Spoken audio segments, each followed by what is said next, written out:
नमस्कार दोस्तों, एक बार फिर से हमारे YouTube चैनल अपना मंडी में आपका हार्दिक स्वागत है।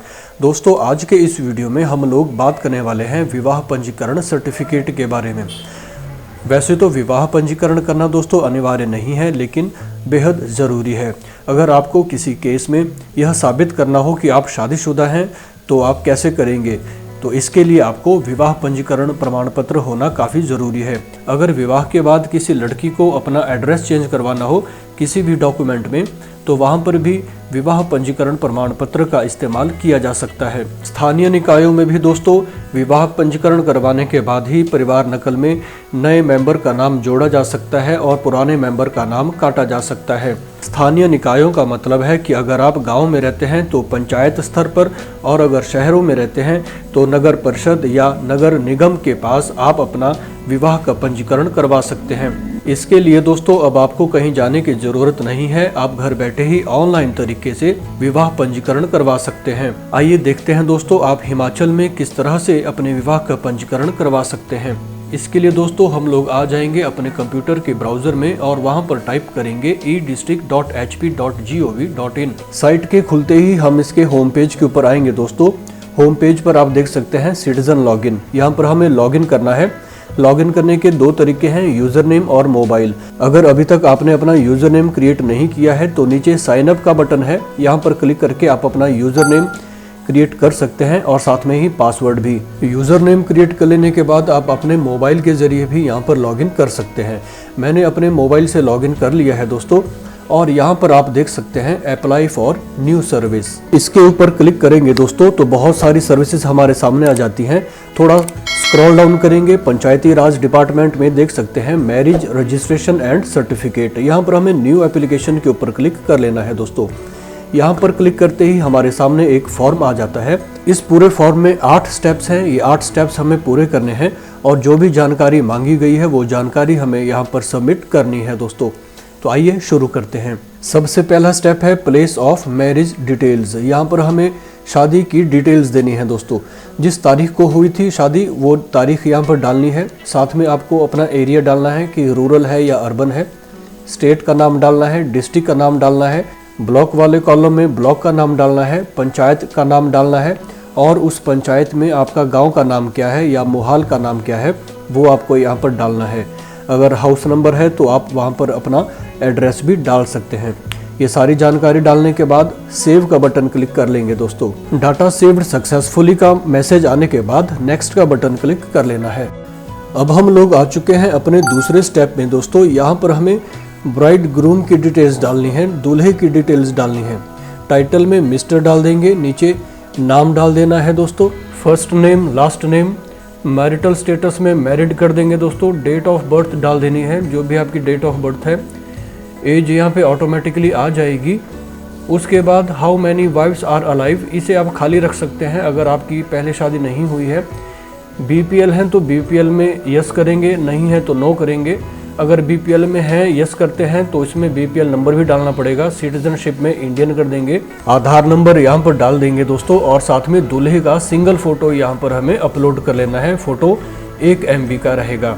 इसके बाद स्क्रॉल डाउन करेंगे तो आपको एड्रेस डालना है, करंट एड्रेस और परमानेंट एड्रेस। यहाँ हम दूल्हे के एड्रेस की बात कर रहे हैं दोस्तों। जो भी एड्रेस उसका है वो यहाँ पे डाल देना है।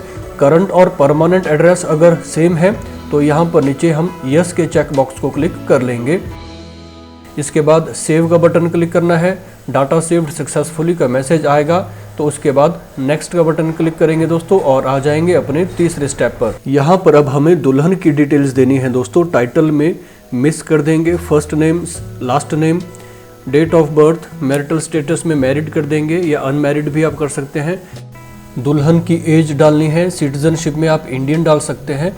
आधार नंबर डालेंगे और उसके बाद है are you willing to change surname after marriage. अगर आप शादी के बाद अपना सरनेम चेंज करना चाहते हैं तो यस करेंगे या नहीं करेंगे दोस्तों। इसके बाद ब्राइड का एक सिंगल फोटो यहाँ पर अपलोड करना है। पिछले स्टेप की तरह ही यहाँ पर भी हमें करंट एड्रेस और परमानेंट एड्रेस डालने हैं दोस्तों।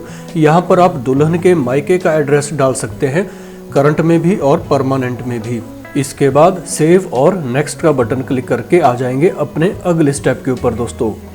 अब इस स्टेप में दोस्तों हमें डिटेल्स देनी है दूल्हे के पिता की। दूल्हे के पिता का नाम डाल देना है, सिटीजनशिप, एज और आधार नंबर यहाँ पे डालना है। इसके बाद ये हमें पूछ रहे हैं कि क्या पिता का भी वही एड्रेस है जो दूल्हे का है, तो यहाँ पर हम यस कर देंगे तो वही एड्रेस हमारे सामने आ जाएगा जो हमने पिछले स्टेप में डाला था। परमानेंट एड्रेस भी अगर सेम है तो यहाँ पर भी यस कर देंगे और उसके बाद सेव का बटन क्लिक करेंगे दोस्तों। डाटा सेव्ड सक्सेसफुली का मैसेज आ जाएगा, ओके करेंगे और नेक्स्ट का बटन क्लिक करेंगे। अब हमें यहाँ पर दुल्हन के पिता की डिटेल्स देनी है। दुल्हन के पिता का नाम, उम्र और सिटीजनशिप आधार कार्ड नंबर लगा करके एड्रेस डालना है, जैसे हमने पिछले कई स्टेप्स में किया है ठीक उसी तरह से हमें यहाँ पर भी प्रोसेस कर लेना है दोस्तों। इसके बाद सेव का बटन क्लिक कर लेंगे। जब सारा डाटा सेव हो जाएगा तो नेक्स्ट का बटन भी क्लिक कर लेना है दोस्तों और उसके बाद हम लोग आ जाएंगे डिटेल्स ऑफ प्रीस्ट पर। अब हमें उस पंडित या पुजारी की डिटेल्स देनी है जिसने ये शादी करवाई है। उसका नाम और उसकी उम्र हमें यहाँ पर बतानी है, साथ में ही उसका एड्रेस हमें यहाँ पर बताना है। इसके बाद ये सारी जानकारी को सेव करेंगे और नेक्स्ट का बटन क्लिक कर लेंगे दोस्तों। अब हम लोग आ चुके हैं दोस्तों 7वें स्टेप के ऊपर। हालांकि ये स्टेप शुरुआत में होना चाहिए था, लेकिन इन्होंने बिल्कुल लास्ट में ये स्टेप दिया हुआ है, जिसकी वजह से एप्लीकेंट का कन्फ्यूज़न हो सकता है। हमें यहाँ पर एप्लीकेंट की डिटेल्स देनी है, चाहे वो दुल्हन पक्ष के हों या दूल्हे पक्ष के हों। जो भी एप्लीकेशन दे रहा है उसकी डिटेल्स हमें यहाँ पर देनी है दोस्तों। एप्लीकेंट में जो भी एप्लीकेशन दे रहा है उसे सिलेक्ट करेंगे, ब्राइड या ग्रूम, उसका mobile number, email ID optional है, देना चाहें तो डाल सकते हैं। मोड ऑफ सर्टिफिकेट डिलीवरी में ऑनलाइन रहेगा दोस्तों। Apply on basis of address पर आप दूल्हे या दुल्हन का कोई भी एड्रेस इसमें सिलेक्ट कर सकते हैं। ये सारी जानकारी डालने के बाद सेव का बटन क्लिक करेंगे और उसके बाद नेक्स्ट का बटन क्लिक कर लेंगे। यहाँ तक हमने 7 स्टेप पूरे कर लिए हैं दोस्तों। अब 8वें स्टेप में हमें अपने डॉक्यूमेंट अपलोड कर लेने हैं। डॉक्यूमेंट क्या क्या लगेंगे ये मैं आपको बता देता हूँ। सबसे पहले दोस्तों आपको एक जॉइंट फ़ोटो चाहिए दूल्हा और दुल्हन दोनों का, एक रेजिडेंट प्रूफ, इसके लिए आप अपना आधार कार्ड लगा सकते हैं या परिवार नकल भी लगा सकते हैं।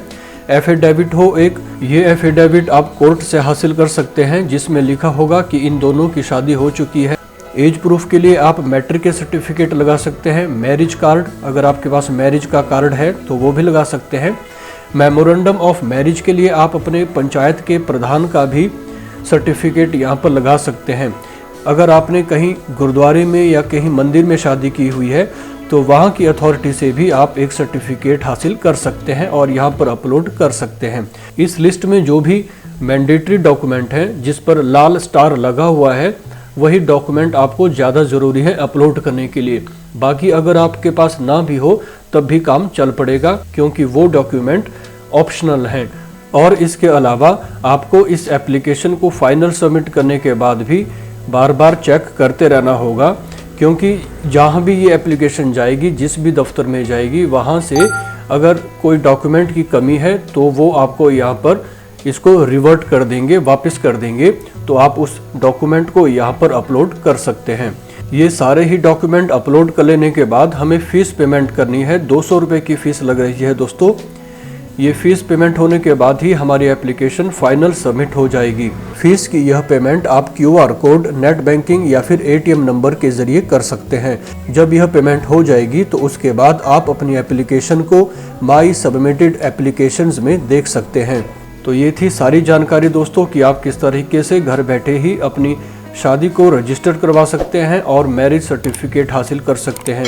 अगर आपको ये जानकारी और वीडियो पसंद आए हो तो ज़रूर इस जानकारी को लाइक करें, शेयर करें और इस चैनल को ज़रूर सब्सक्राइब करें।